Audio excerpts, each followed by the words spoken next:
adventure begins.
Hello everybody, welcome to the stream. I'm so excited because I'm not here alone today.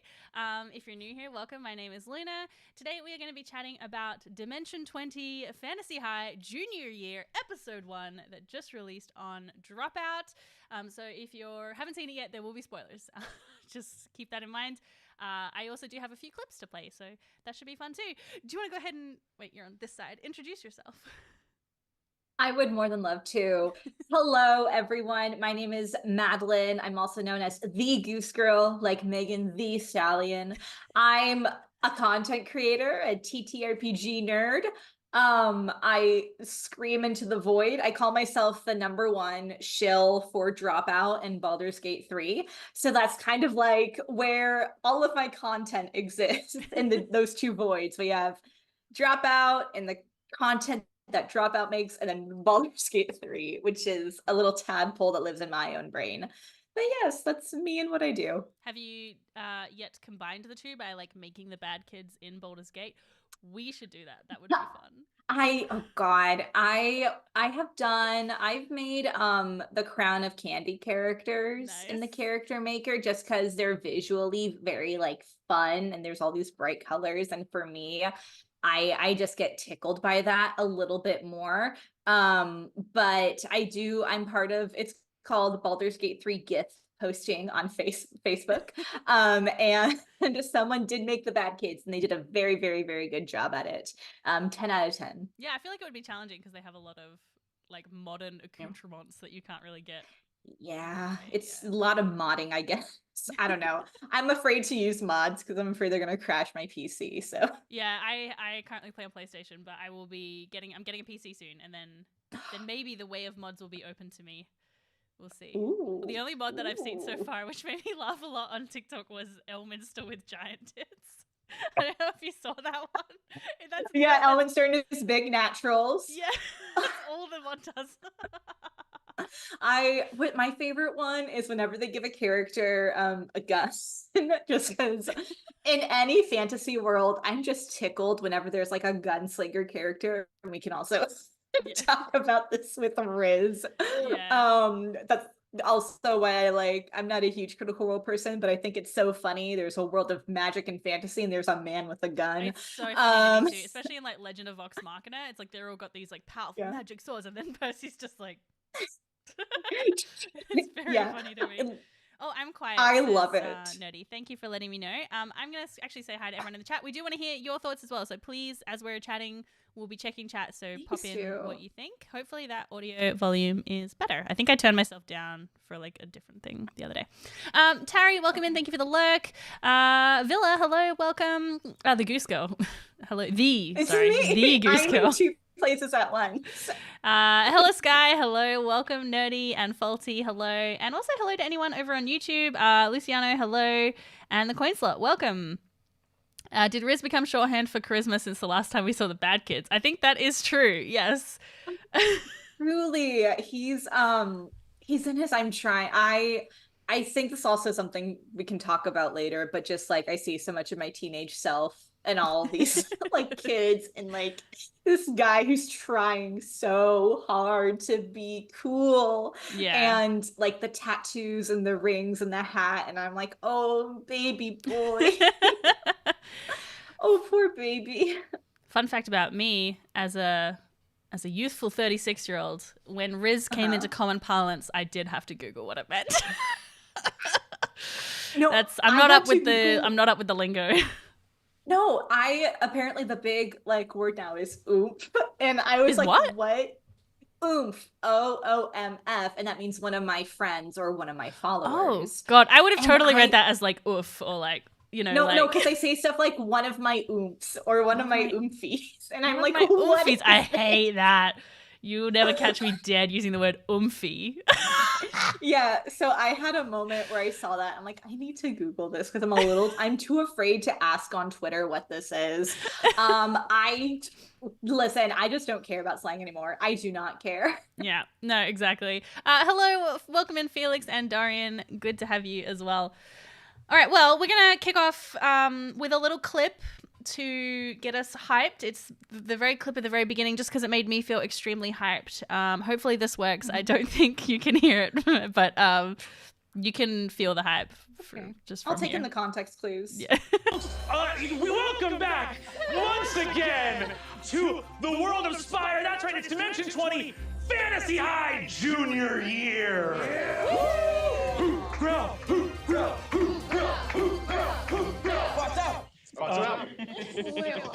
We're back here at the table, so we're going to start with an indecipherable bit with no pre-warning. Okay. It's just the very beginning clip. And I just loved it so much because I feel like the energy in the dome was just like so giddy. Like I was just so excited to see the Bad Kids back together again because it's been a really long time. Because what was the last one? Starstruck? Yeah, it was Starstruck, yes. Yeah. That was Star Trek feels like forever ago. Like yeah. Oh my God. Truly, and I think like these characters do also mean like a lot to the players and to Brian. And I think this energy of it's not just intrepid heroes reuniting, but it's like the Bad Kids, like who we haven't seen since 2019. Oh my God. Or like early 2020. That's so long to think about. I'm trying to think when I first watched Dimension 20 actually, because I don't think it was right when it came out. It must have been after. I'm pretty sure like sophomore year was already out. So yeah, so I don't remember. But anyway, yeah, it's been a long time either way. Yeah, it's been these kids are like I know it's only been so little. It's like when you have a D&D game and you know you're all friends, you've been friends and you keep kind of moving forward in weeks, but the last time your characters like have seen each other it's maybe like 2 days, but you're like we've known each other for months. What are you talking about? Yeah. Yeah, anytime there's that time dilation in a game for sure. I've been playing we played in my Curse of Strahd game, we had a single like encounter, like it was like a big bowl, so it was like, you know, a big event, but we did it over like literally 9 months IRL and it was like 3 hours in game. It was wild. No, it's like with D&D battle, it's so trippy. They're like this every round is 6 seconds long and I'm like, don't tell me that. Yeah.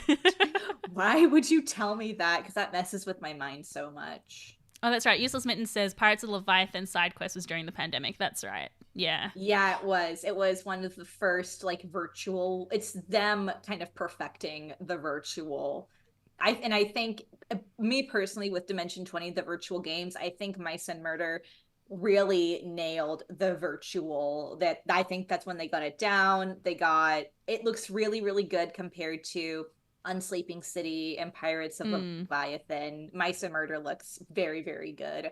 Personally, I didn't super love the backgrounds were very distracting. Everyone had very different backgrounds. Oh, and okay. then I for haven't seen that Unsleeping one. Yeah. City, yeah, and then for Unsleeping City, they all had a green screen of Yes. the New York map. And this is just me. I don't super love green screen on actual plays. It really takes me out of it. Yeah. I would much rather see clean, not very cluttered backgrounds, or like we have a wall. Everyone's in front of a wall. Yeah, I don't mind a green screen, but only when it's like a proper green screen. But when it's that like fuzzy Zoom green screen, like I find that really distracting as well. Yeah.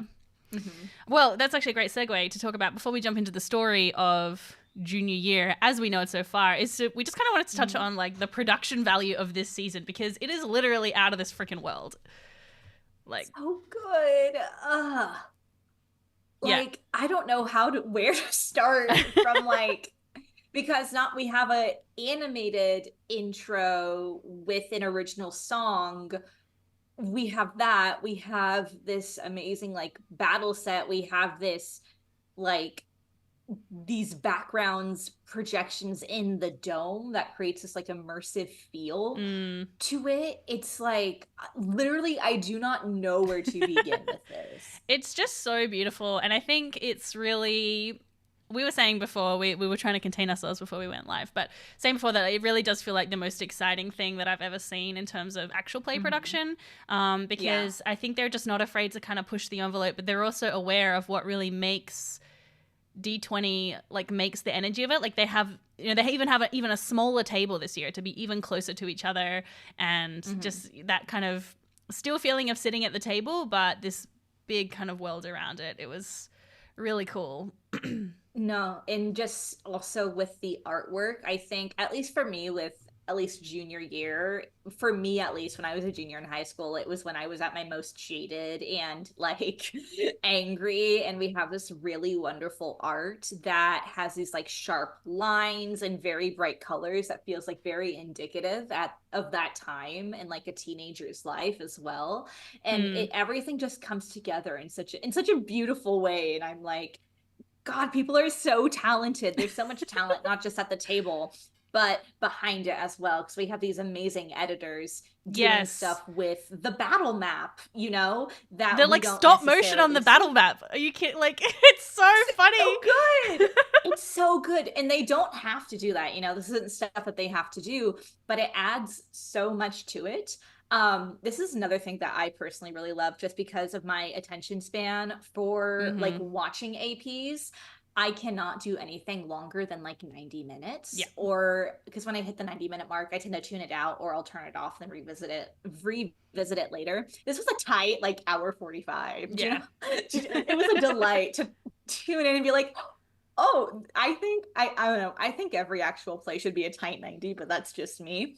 It was that was something I really loved too. And it made the pacing of it just so much more intense. And I love that about it. Yeah, I totally agree. Hello Sky says it was our biggest season ever in all aspects, and it was very much because it was Fantasy High Junior Year and it's special.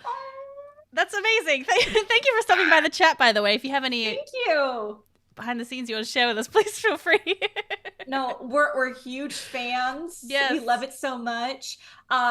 This is also a side thing, but the music video for Teenage Rebellion that was produced by Dropout is so good too. It's so fun. It literally threw me back to being a teenager and just listening to that kind of music non-stop.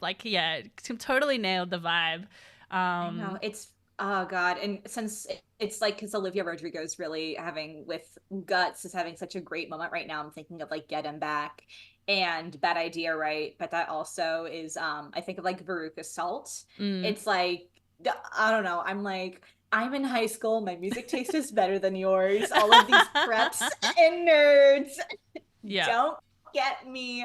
It was just great. And then we have little Gorgug cameo at the Yes. end, which is just so delightful. Really cute. Yeah, I really enjoyed it. In general, just like the marketing hype leading up to, I think, was really great. All the little mini interviews and just, I feel like they just really nailed all the marketing and that kind of thing.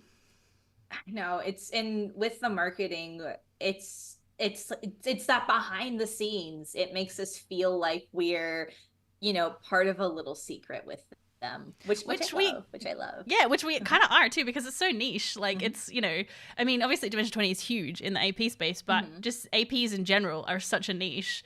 So it's like, yeah, you do have that feeling of like, nobody knows this like cool shit that I'm watching, but everybody should watch it. So no gatekeeping. Everyone should, so then I could talk about it. I think a Christmas or so ago, I showed my dad the first season of Fantasy High. And that was the first episode, and the only thing he was kind of tuning out, which I'm like, I understand, but he's like, Penelope Everpetal, that's a great name. That was his takeaway. That was his takeaway, was Penelope, that's a great name. That's a fantastic name. I'm like, well, it is, Dad, it is. Should show him the Yathmog or whatever it was. The Yathmogs, or whatever they were called. Okay, we should probably, I mean, I literally could rant about the production value, I think, for a long time, because we could ramble forever. There's just so much to love about it, but we probably should move on to talking about the actual story. So we kick off this season.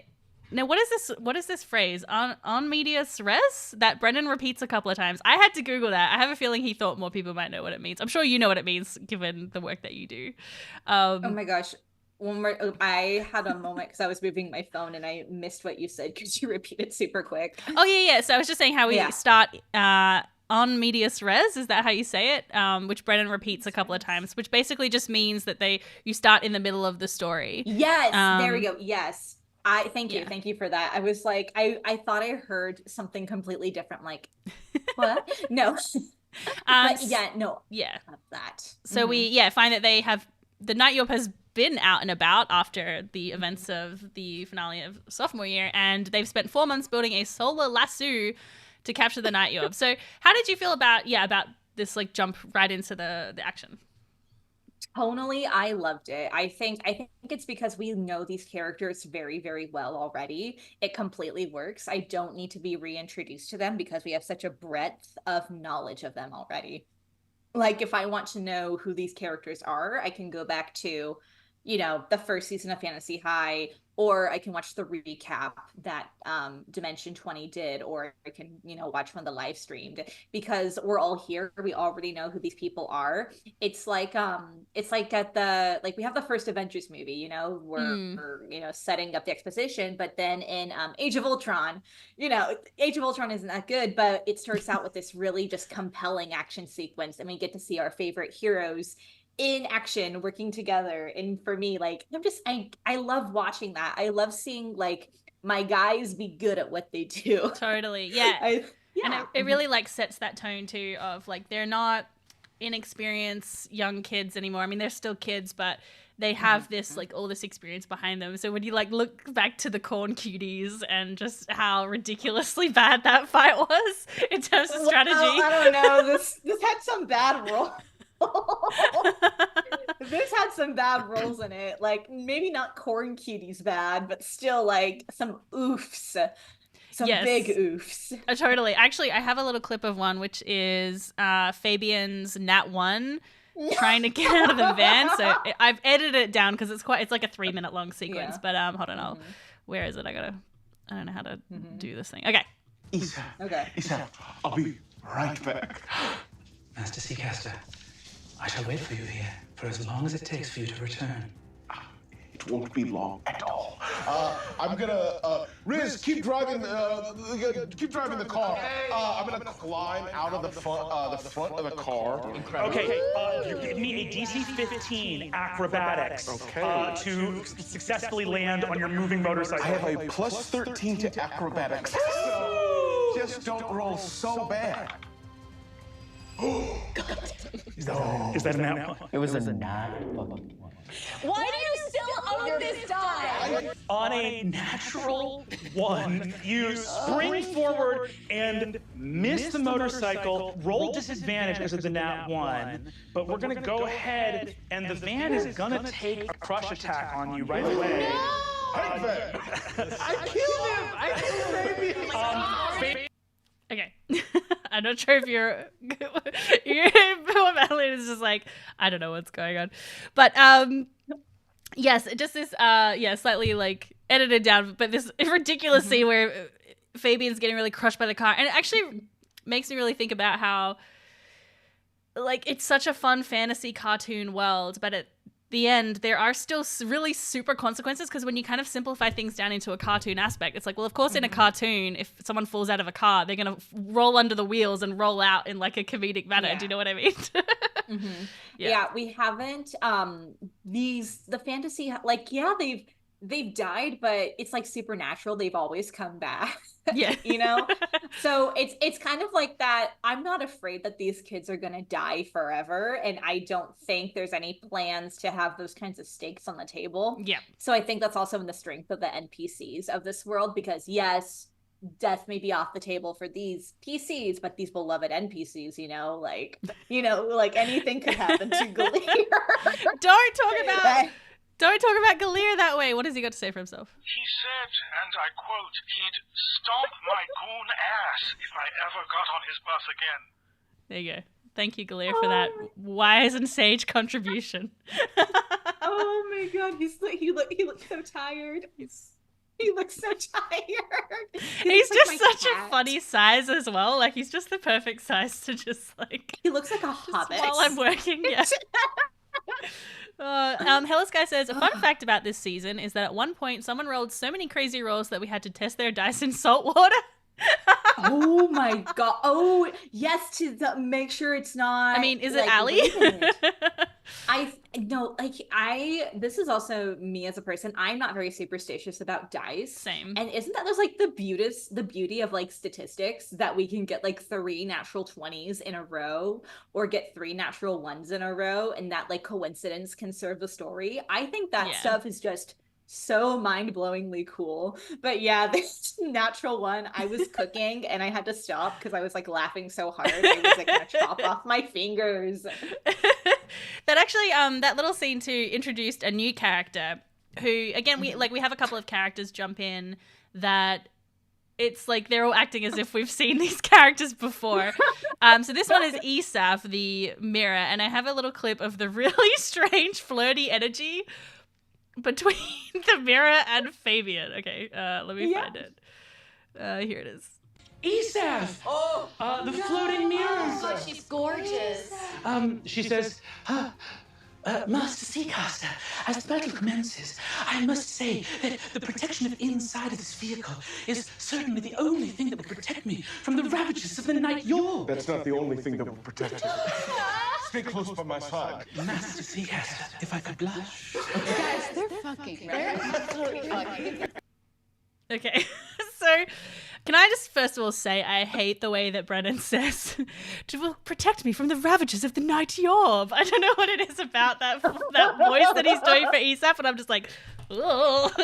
No, this is like me, like when I'm walking around and there's no one home and I'm like talking in my silly voices to myself. But that's literally what this is.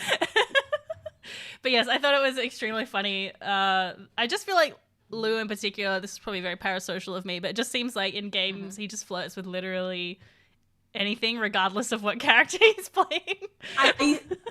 Lou has so much charisma as a person, Totally. and he brings that to every single character he plays. Like, I can't think of a single character he plays that doesn't have an ounce of riz to them. I mean, just look at the Ravening War. It was so that was wild. No, Ravening War. I do think the character with the highest riz is Kingston Brown from Uptown. Totally. Yeah. Just Lou brings just so much charisma to everything. If IRL, he is a high charisma caster. Yeah. I don't know what class, but he is a high charisma caster. But he just brings so much of that charismatic energy, and it's so great when you get like these flirty scenes, and it's so good. Yeah. It's so good. But I think it's just so in keeping for Fabian's character to be like, yeah, I'm just flirting with a projection of myself. Like, you know what? I would too. If I looked like Fabian Ermea Seacaster, I would too.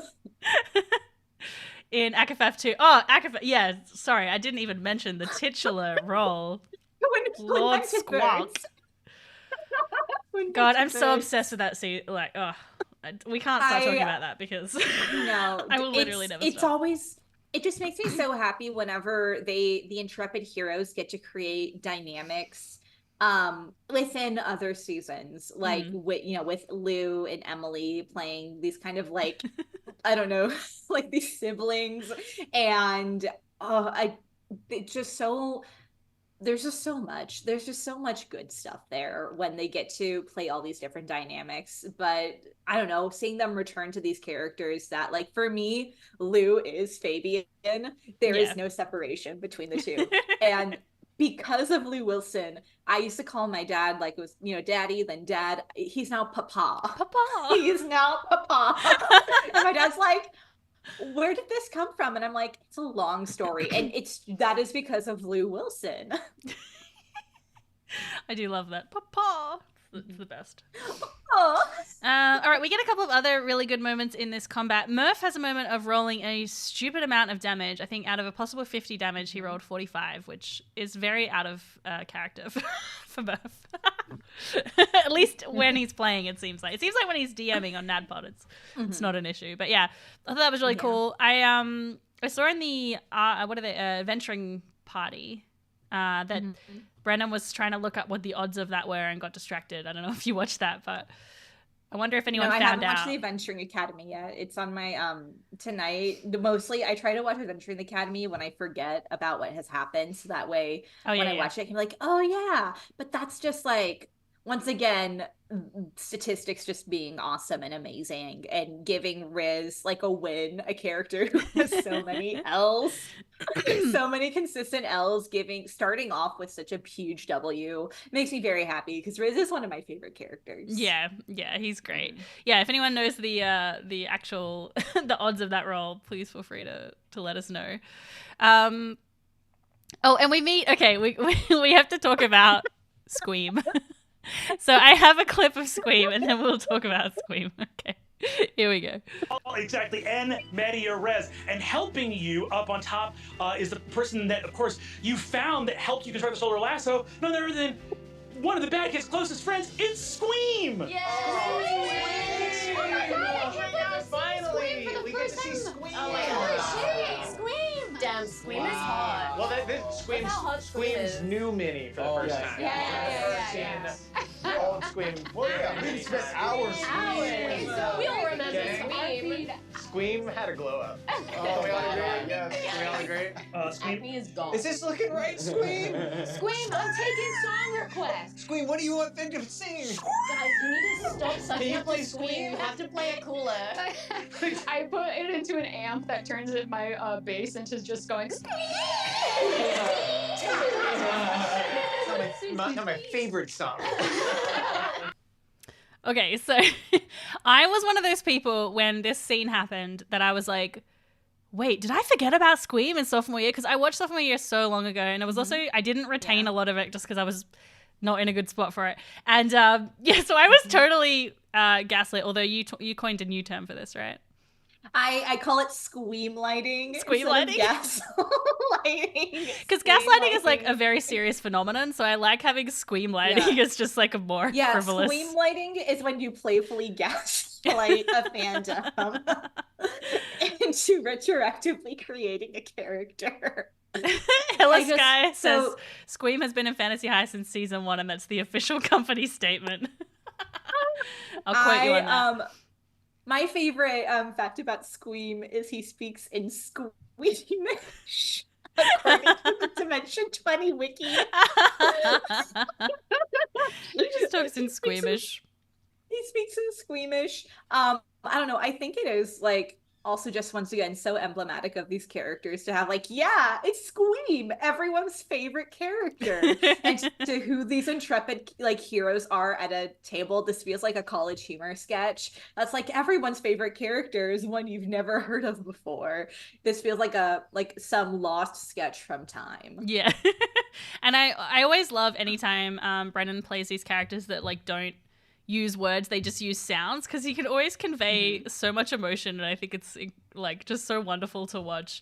But I actually think that that's a really fun kind of like advice for players, is to like, yeah, kind of embrace those things really enthusiastically, because I think it just makes it so much more fun. You know, if your DM is like, oh, here's your long lost, or here's your brother who you haven't seen in 10 years, instead of being like, oh, I only just found about this brother literally today, be like, oh my God, you know, yeah, really jump in.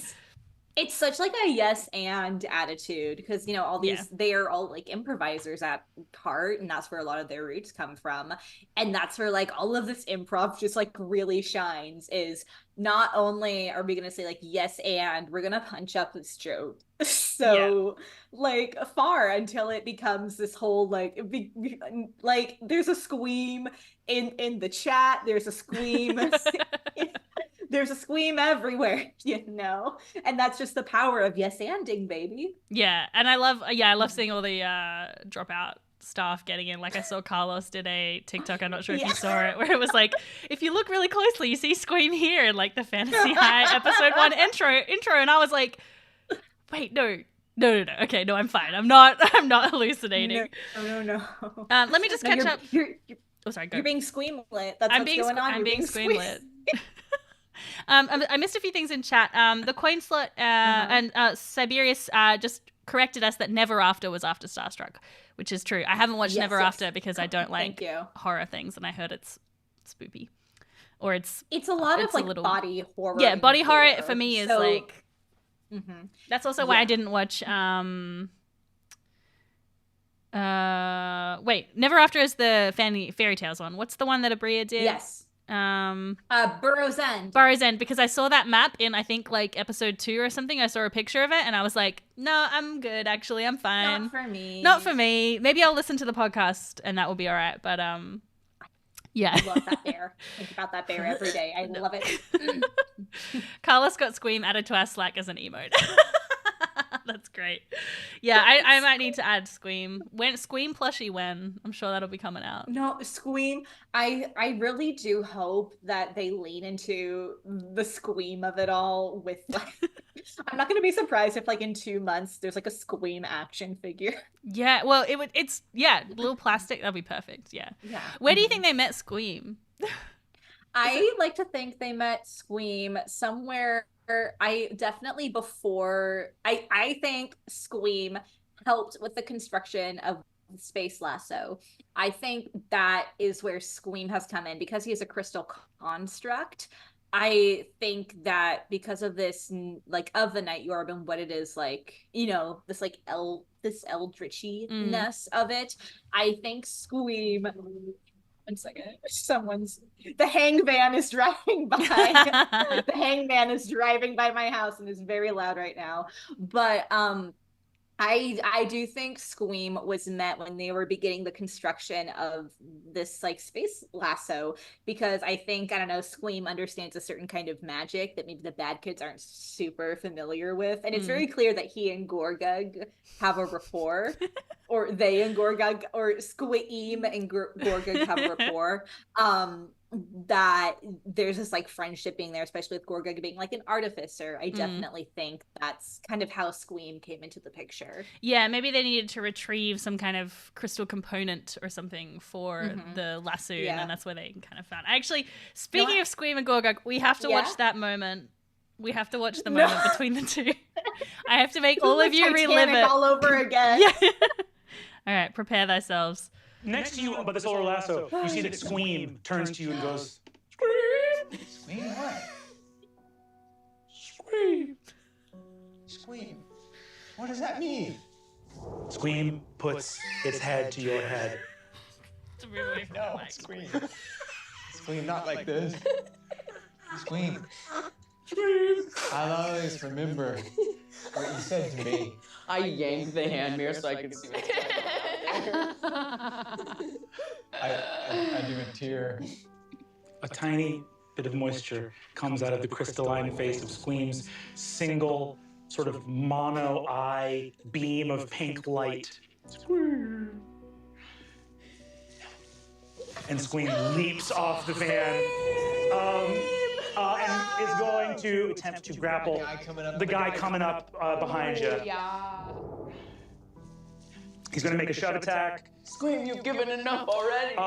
Squeam rolls a natural 2, face plants, and tumbles into the dust. Wow, he's doing a Fabian. I had to move away from my mic because I was laughing so much. No. That is the funniest fucking thing I've ever seen in my life. It was so good. Squeam! Just one of my favorite comedy bits is like, you know, something that is objective, very funny, but the people involved are taking it very seriously, even though to us as an audience, it's objectively very hilarious. And I was just very tickled by Squeam's sacrifice. I do have a headcanon about Squeam. I think Squeam was a minor boss that they had to fight, but overcame the battle through the power of friendship, specifically through Gorgug. I love that. Rolling a strange crit. And I think that's this is the end of Squeam's arc, is learning that friendship is about sacrificing yourself for your That makes it so much more heartbreaking. I have to. It's natural of me to think that way, but no, Squeam. I love Squeam. I just love him so much. Wait, Squeam is love. Squeam is life. Someone put that on a t-shirt. Yeah, but I also love to, because like you said, Zach is treating it seriously, but he also cannot stop himself from smiling and laughing the whole time because it's so silly. So I really love seeing him lead into it. But that was probably my favorite moment of the entire episode. It was so funny. My favorite moment was I guess this is a good kind of pivot to talk about Balthazar and Duggan. Yeah. I do have new guys that come out of nowhere. I do also have that clip. All right, hold on. I think this might be our last one, apart from the very end. So let's have a quick look at Balthazar and Duggan.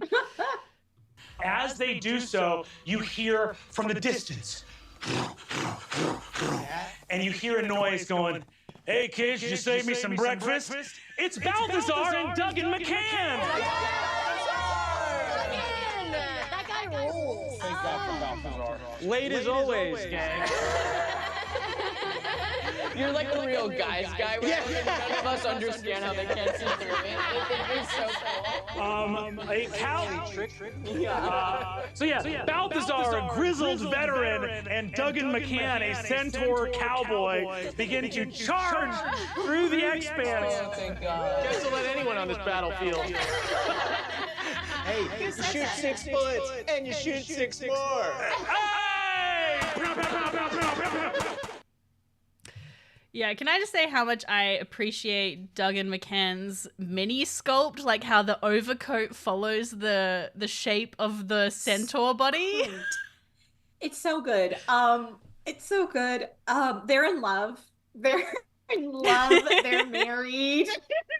They have a beautiful domestic life together. They have many baby parrots. They do. I do love them, and I love when Murphy goes, "Where have you been, guys?" Yes, this whole energy that Riz has with them is so fun. They'll let anyone on this battlefield these days. I know. It's this I do think that there was probably some sort of session 0 where Brennan's like, this is what has happened, X, Y, and Z, and here's who these people are. So I do think that the intrepid heroes have at least some context as to who Balthazar and Duggan are, but for them to be in on the joke and for us to not, for me, it subjectively it comedically works, and I'm very tickled by it. Yeah, I'm sure there are some people out there who probably didn't like it just because by the sheer number of people watching, there's always bound to be a few people it doesn't stick for. So I would be curious to hear from those people if anyone is watching this, the VOD or whatever, and maybe that whole kind of like bit didn't work for you. I'm definitely keen to hear it. Just really quick, Hello Sky, thank you so much for the follow. Jose, thank you for the resub. Griffin, thank you for the resub as well. That was ages ago, sorry. And Gender Inferno, that is a fantastic username. Thank you for the follow as well. Sorry, I've got a little bit behind on that stuff. No, it's okay. We got so stuck in like these amazing NPCs that we saw for 1 minute.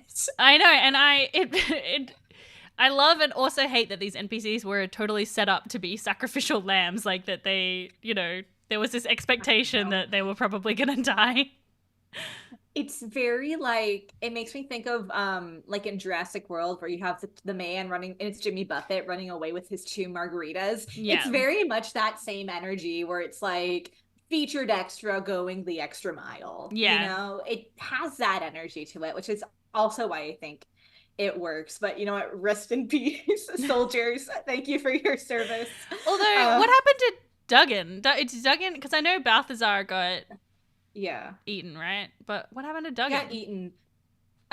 Is he still around? This could be me misremembering things. I thought Duggan like evaporated, but that could just be me misremembering things. Yeah, I watched it twice and I feel like I can't remember what happened with that. I think he's still on the battlefield because the battle is technically not over yet. So I believe Duggan is still on the battlefield. However, I don't know if my lover fell in battle. I'm leaving that battlefield right then and there. I don't know if I could do it. Oh, here we go. I have to go take care of my baby ferrets. Yeah, he killed over from grief and or the sun.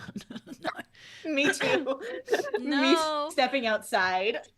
No, oh my gosh. Yeah. So but I'm curious to know too if we're gonna see Balthazar rock up again, because there was that weird moment at the end with the shadow. Like how the shadow kind of splat on the ground and then ran away. So who knows? I think definitely this season, I think, is also just from the weirdness. And when I say weird, I mean like good kind of weird. Like this opener was so like in your face and weird and silly.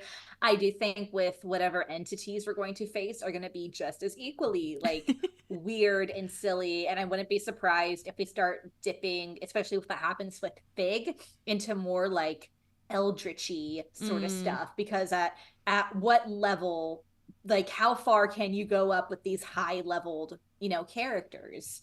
You know, what is the highest or what is the appropriate entity for them to fight? Like a dragon doesn't feel like the right thing anymore. It feels like we need to fight something a little more abstract. Yeah. So I wouldn't be surprised if our entity is something abstract like the American Dream in the Unsleeping City, something like that.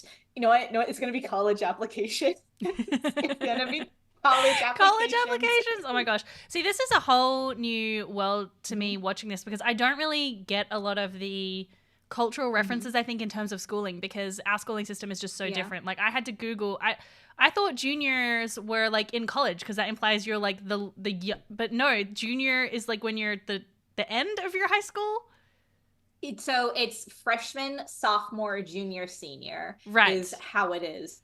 Yeah. Okay. And then junior year is a really big year because that's the year you take your SATs, or I took the ACT. I did get a perfect writing score on the ACT. Well. That'll be my that's like the one thing I will never like let go of.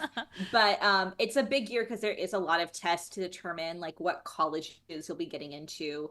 And a lot of there's a lot of college touring as well around this time. So junior year tends to be very stressful, because not only are you like doing a lot of like AP and honors classes in America, you're also like studying for the SAT and ACT, which objectively just like suck. They suck so hard. Yeah. Because for us it's like, so we count ours in like numbers. So year 11, year 12 would be the equivalent, I guess, of junior, senior. And so, but year 12 is like when you take your final things. You do have tests in year 11, but like it's all, I feel like everything hinges on the year 12 tests. Yeah. No, in America, it is kind of the opposite way around. I don't know if senioritis is a thing in Australia, but it's very common for high school seniors after they've been accepted into their college.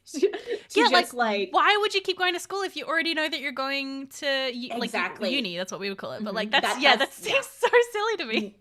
Yeah, that's a very big thing, senioritis, and it's kind of like as someone who works with like a lot of school groups, I can tell you when it's like April and I have a group of high school seniors that I'm working with, it's like pulling teeth sometimes. And I'm like, listen, I get it. I get it, y'all. I understand it completely. But we gotta like, I don't know, we gotta pretend it. We gotta fake it at least. For me, I had like, the school play, so I still had like, stuff to kind of keep me engaged at least. But it gets to a point where it's like, I'm already going to school. Like, I don't need this anymore. Yeah. And because, here it's, well, I mean, I'm sure there are some cases where people are applying for universities out of state. And so therefore they do need to like meet certain more requirements to get it. But like here, it's like in my hometown, there's literally 2 universities, University of South Australia, University of Adelaide. This year they're combining them. So there'll be a single university.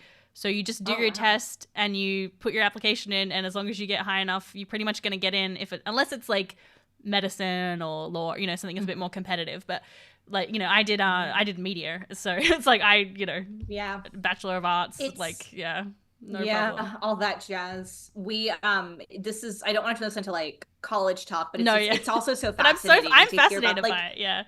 Yeah, because like everything just hinges on junior year. And also like I would not be surprised if this is another theme that we see, that like it's like, what does it mean when your future hinges on you as like a 16, 17-year-old? Like, that's not fair. That's not fair.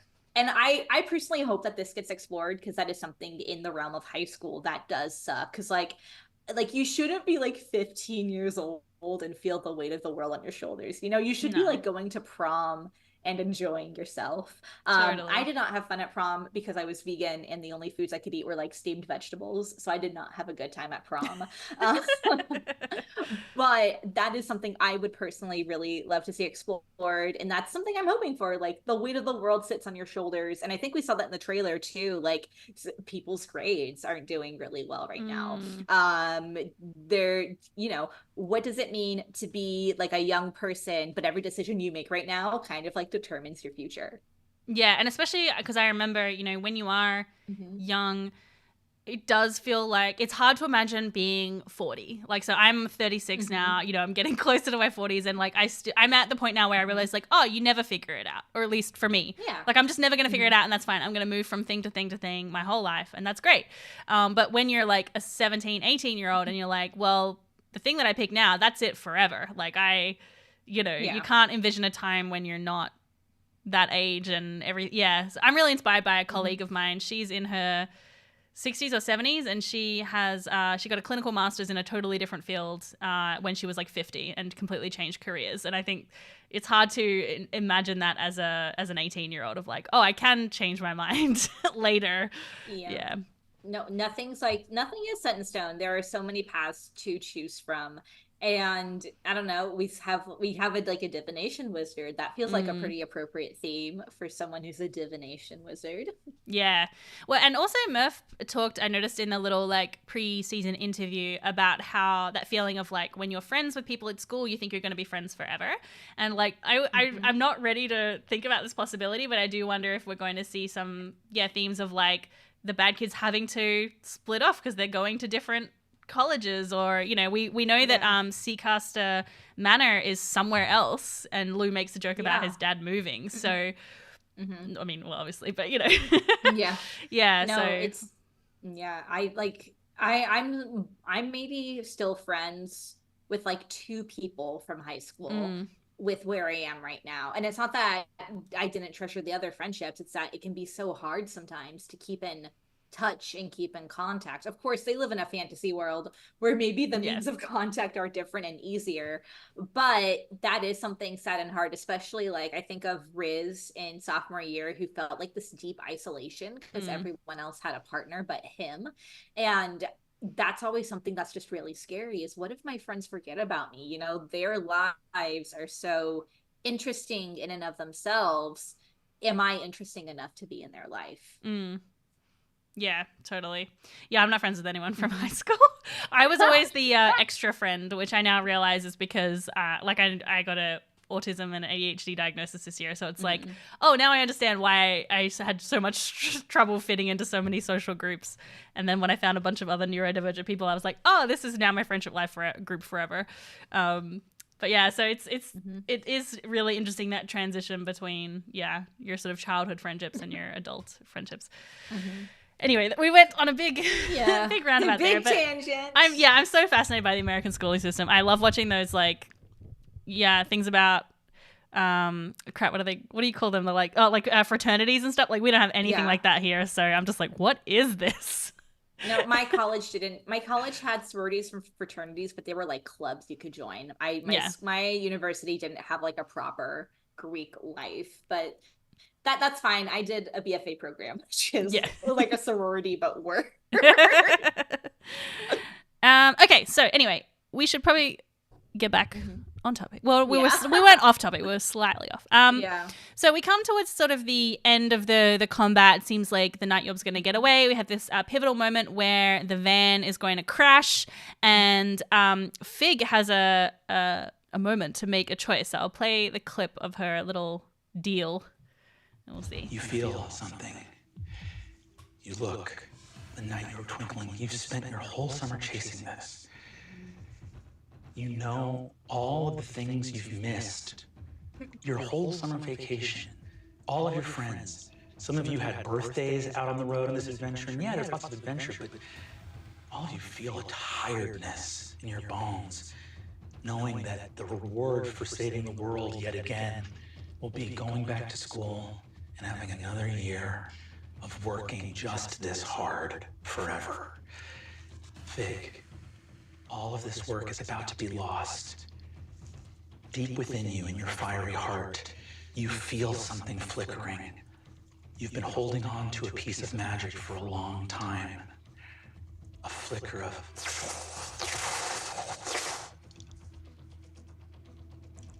If you would take me, you know what you would save.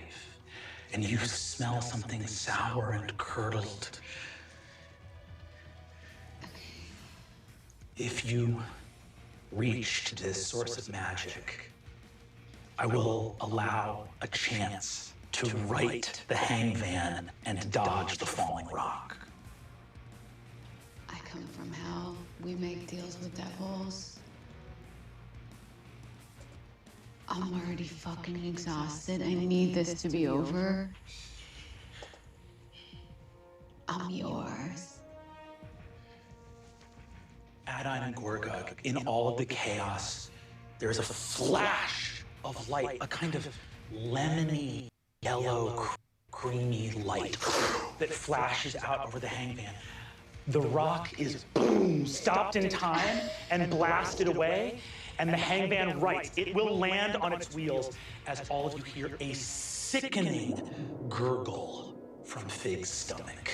And that's all for this episode of Dimension 20 Fantasy High.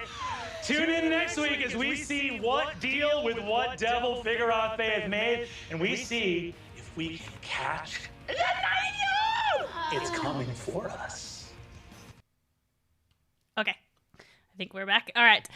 So we have this crazy cliffhanger ending in true Dimension 20 style. What are your first thoughts about Fig and what's going on with her? I am really excited because Fig as a character is someone who knows who she is, and I think is very self-confident, like in herself and who she is as a person. And I think Emily kind of plays that really, really well. And we have very rarely see Fig being like shaken by events around her. I think like Fig knows who she is. She's not afraid to like stick out her middle finger and like, you know, tell you to fuck off. And that's one thing that I really do love about her is this inner confidence that she have. And I really think that I don't want to say Brennan's goal is to shake Emily because like there's no agenda. The goal is to tell a good story, not to like F with the players. Yeah. But I wouldn't be surprised if we start to see a lot of a shifting of Fig's inner world, because that's something that we really haven't seen a super lot of. We have a, you know, Ida, this new, like, you know, her partner. And I think that's really exciting for Fig to explore intimacy and what it means to like love someone. But at the same time, that means like Fig also has to be vulnerable. So for me, this makes me excited because I think a Warlock Pact is a really good way to explore like a character's vulnerabilities and what they are willing to give up to protect others. So I'm, for one, am very, very excited to see Fig maybe go on like a new cool journey. Yeah, and I think it is going to be something really exciting because Emily did say in her preseason interview that she was going to retire Fig originally, and then Brennan was like, no, I've got something I really want to do with Fig, and then when Emily found out what it was, she was like, oh, this is really cool. So I think it's definitely going to be whatever is connected to this. So a couple of things I was thinking about. I'm wondering, this is so silly, but oh god, sorry, Galia. I accidentally touched his arm. Okay, so smelling curdled sourness, and then there's like a lemony. I'm just like, are we talking about yogurt here? Are we? Maybe. That's so, part of me is like, because, you know, I think once again, supernatural, I think of like when like demons around, they smell like sulfur. So part of me is like, is this some sort of entity that has like a curdledness to it? This could also be the beginning of the giant like Dimension 20 multiverse. Where it's the hungry one. Yes, it's the hungry one breaking in too, which honestly, like, why not? Sure, let's have fun. But I definitely think that like when we have these like smells of like sourness and lemon, that's a very like sour citrus. It can't be good. No. First of all, it cannot be good. It cannot be good. But if it's not I don't think it's a devil. I think devils, you know, have that scent of sulfur. It has to be something else. But for the life of me, I don't know what. But that's okay, because sometimes it's fun not knowing. Totally. Yeah, if anyone's got any of their predictions, please let us know. Yeah, I'm wondering too about, you know, because obviously Gorthalax the Insatiable was Fig's father. So, you know, we hear this like rumbling of her stomach, wondering if it's, and she's like the Archshovel now. So wondering how that's going to be connected, or maybe it comes with assuming that mantle.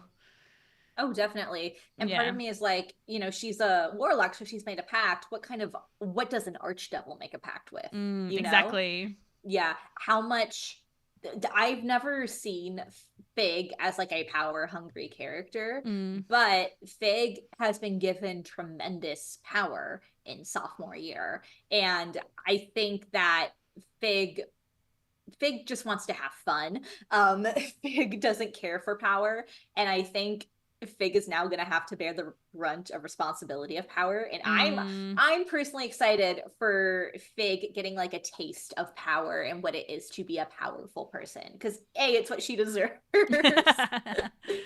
And B, it's just other things where it's like, will this shake her character? So Wombology says in the chat, I saw someone guess that it's the return of Doreen, the lunch lady that they killed in season 1. No. That would be insatiable. Lunch lady. What a callback. Oh, I just watched that episode because I just started watching Fantasy High again just to kind of, you know, get back into it. And yeah, we're just going past those episodes. It was just wild. Doreen, oh my god. The callousness of how Doreen was, like, you know, of course, like, it is handled in a very comedic way, but when you think about it, like, that's the first day of school and you kill the lunch lady and she was nothing but kind to you. Like, I don't know, that would screw me up. Yeah. Poor Ardine, yeah. Yeah, so I'm excited to see where this pans out. I'm so curious to know where we're actually going to go after the Night Yorb, because it does feel like this Night Yorb thing is going to maybe wrap up next episode, because I think the cast expected it to be wrapped up in one episode. So I think that means, like, it's not going to be a Night Yorb. The Night Yorb runs away and then we chase the Night Yorb the rest of the season. It does feel like they're going to defeat the Night Yorb and then move on to something else. If we defeat the Night Yorb, I don't think... Here's the thing. I think if we defeat the Night Yorb, it's never going to be like fully defeated, like that kind of trope. I think that I think we're gonna keep seeing this Night Yorb, especially because we have this cult. How big and how vast is this cult of the Night Yorb? Yeah, Yorbies. Me and my Yorbies getting together.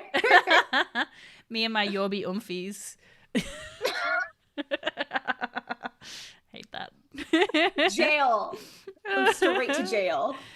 So I guess I have a few like little final notes of like a couple of the questions like where is Seacaster Manor, and I'm curious because I saw in the like next time section they're in like a different city and there's like sails of a ship. I'm wondering if that is where Seacaster Manor is. Part of me is like, did it get moved to Leviathan? That's like part of my thinking. Like, was it reclaimed by like repossessed? Yeah.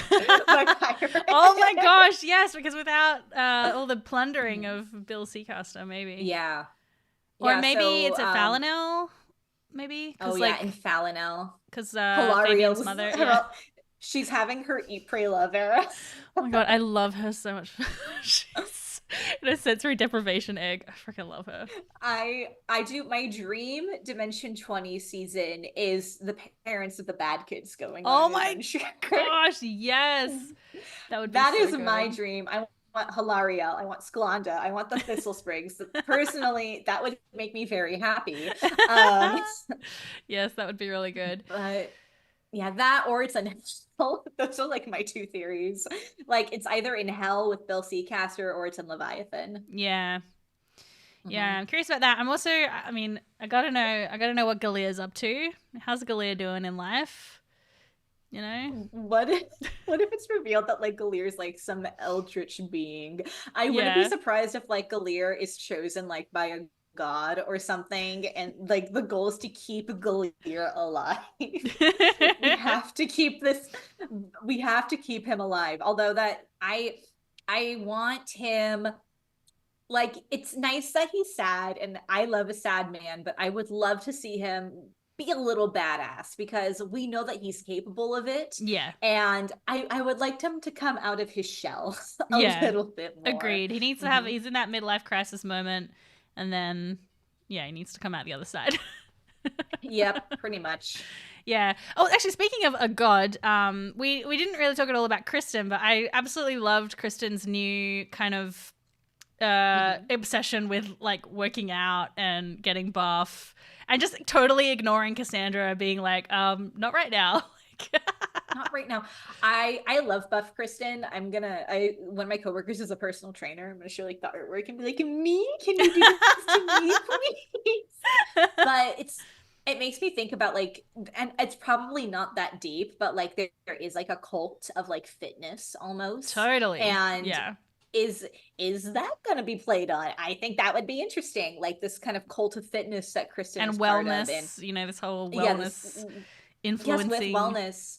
And what happens when you neglect who you are because of like these very superficial ideas. So it's probably not that deep, but wouldn't that be fun? Yeah, I think that would be really good. So I'm excited to see where that goes to. Yeah, I love Kristen as a character. Yeah, she's so fun. Yeah. God, I'm just, it's the like gender identity and like of Kristen being explored through 3 seasons. There's just this beautiful, beautiful arc there that I personally love. Yeah, absolutely. Well, is there She's come a long way? Yes. Yeah, especially from season 1, such a Bible thumper. Yeah, it's very funny.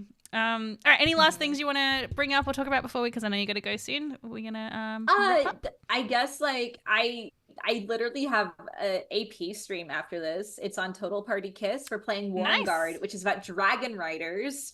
So we all have like a dragon and we like protect the city on our dragons. So we had shirts made. It says MILF, man I love flying. That's great. You can buy a Man I Love Flying t-shirt at lupinehoney.com. That's great. So that's going to be over on Total Party Kiss at 8:30 p.m. EST. Okay. So do you want to drop a link? 5:30. Yeah, I will chat? do that. I am so bad at like popping links in chats. So give me like, but yeah, so I'm very excited. It's a new AP. It was on a backer kit. One of my friends is the art director, and yeah, that will be tonight, and it'll be very fun. I'm very excited. If you loved How to Train Your Dragon, you're gonna love this game. Like, if you were salty about How to Train Your Dragon, like losing any Oscars, this is like the game for you. So yeah, come to Total Party Kiss tonight. We'll be riding dragons and I'll be at being work. gay and having fun. I'll pop it on. I'll be watching at work. Felix, thank you so much for the follow. All right, where can the people find you? And I forgot to do a little like chat command with all your links and stuff, but I'll pull No, them it's up. okay. I'll do my beacons. So I'm the Goose Girl, like Megan the Stallion, on all good social media platforms. I do have a lot of projects coming up this month. So you can, Twitter's kind of like the best place to keep up with me, even though it's a very unreliable app. But hey, it's very easy to like fire off, a tweet and being like, I'm doing this thing, then make a TikTok video about it, and then TikTok doesn't show it to anyone. But I'll put my beacons in the chat. I do stream on Twitch. I'm going through the Nancy Drew video games. I'm setting up one where a PowerPoint where I explain the events of Vox Machina as if I was there and watched all of them. I have not, so it will be very entertaining and very fun. Please make sure you let me know when it's running, and I'll make sure I plug it out to all the critters in my You're gonna laugh. group. You're gonna laugh. It's a good time. So yeah, I'm also recapping House of Anubis if you watch this soap opera at all on Nickelodeon. So I do that over on Twitch. I also watch Church of the Rock Easter plays with Oops All Smurf and various guests. So yeah, it's just silly banter. I'm based in Los Angeles and sometimes do stand-up, so my Twitter is also good to see that stuff. But yeah, so I'm the Goose Girl on all good platforms. Excellent. Well, thank you so much for joining us. Thank you for having me. This is a joy. I'm so glad. Yeah, for those, but I guess behind the scenes, I kind of reached out and I was like, we should do something, and then like 2 days later, I was like, okay, so in like 6 hours time, I'm doing a stream. I was like, yes, hard, yes. All right. Well, I think I should. Is there anyone online we should raid? We should probably do the raiding business on Twitch. YouTube, I don't know how to do raid stuff there. I'm so sorry. I think you can do redirects, but if you're watching on YouTube or you're watching the VOD, thank you so much for joining us. Don't forget to subscribe. I know I haven't put a video out in a bajillion years, but I'm working on 2 right now, and hopefully they will be done here at some point. Is anyone you know online right now? Because no one I'm following. My friend Hamasama-kun is streaming right now. What's the? How do I spell that? HAMASAMAKUN. Oh yeah, I see. Yeah. All right, cool. We'll raid in there. Very wonderful person. Yeah. I'll take your endorsement. I don't like rating people I don't know, because one time I did that and they ended up being like not a very good person. So no. Yeah, it was bad. No, that's like the biggest fear, big number one fear. Oh yes, I suppose I should do my stuff too. My next stream is going to be on Friday afternoon Pacific time zone or Saturday morning Australian. We're going to continue our Chat Plays Baldur's Gate 3 playthrough, and then on Sunday afternoon / Monday morning I'm going to do another cooking stream. I think I'm going to make something from the D&D cookbook Flavors of the Multiverse, which is the sequel. So if you want to come by and check that out. And I think I'm going to put a poll up on my Patreon, decide what to cook, so you can go check out my Patreon. You don't have to like pay to be in the poll, you can just vote anyway. All right, I think that's it. Yeah, I'm always so bad at doing the wrap up. I'm just like, okay, well, no, it's okay. That's Thank it. you. Bye. Thank you. See you all soon. Bye. Bye.